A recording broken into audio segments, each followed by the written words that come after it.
విజయవాడలో ఉన్న కనకదుర్గమ్మకి ముక్కుపుడక ఎలా వచ్చిందో మీకు తెలుసా?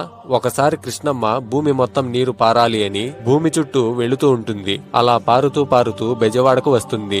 సముద్రంలో కలవడానికి వెళ్తున్న కృష్ణవేణి నదికి దారి మధ్యలో ఇంద్రకీలాద్రి పర్వతం అడ్డు తగిలింది. అప్పుడు కృష్ణవేణమ్మ ఇంద్రకీలాద్రి ముందు నిలబడి నమస్కరించి నాకు దారినివ్వు అని అడుగుతుంది. దానికి ఇంద్రకీలాద్రి పర్వతం ఇలా అంటుంది, నేను ఎన్నో సంవత్సరాల పాటు తపస్సు చేయడం వలన దుర్గమ్మ నా భక్తిని కరుణించి ఇప్పుడు నాపై కొలువై ఉంది. ఇప్పుడు నీకు దారినిస్తే నువ్వు ఇంద్రకీలాద్రికి ఏం చేస్తావో ఏమో. నా తల్లి దుర్గమ్మ ఇబ్బంది పడే ఏ పని నేను చెయ్యను అని అంటుంది.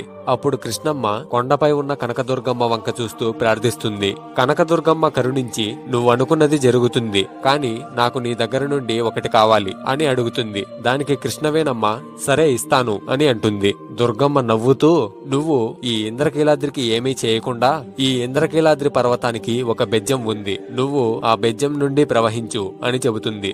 దానికి కృష్ణవేణమ్మ అంగీకరించి నీకు నా దగ్గర నుండి ఏం కావాలి అని అడగగా దుర్గమ్మ నవ్వుతూ నాకు నీ ముక్కుపుడక బాగా నచ్చింది, దాన్ని నాకు అరువుగా ఇవ్వవా అని అడుగుతుంది. కృష్ణవేణమ్మ సరే అని తన ముక్కుపుడకని దుర్గమ్మకి అరువుగా ఇస్తుంది. ఇచ్చిన తర్వాత ఇలా అంటుంది, ఈ కలియుగం అంతమయ్యే సమయంలో నేనే కొండ మీదకు ఎగసి నా ముక్కుపుడకను తీసుకుంటాను.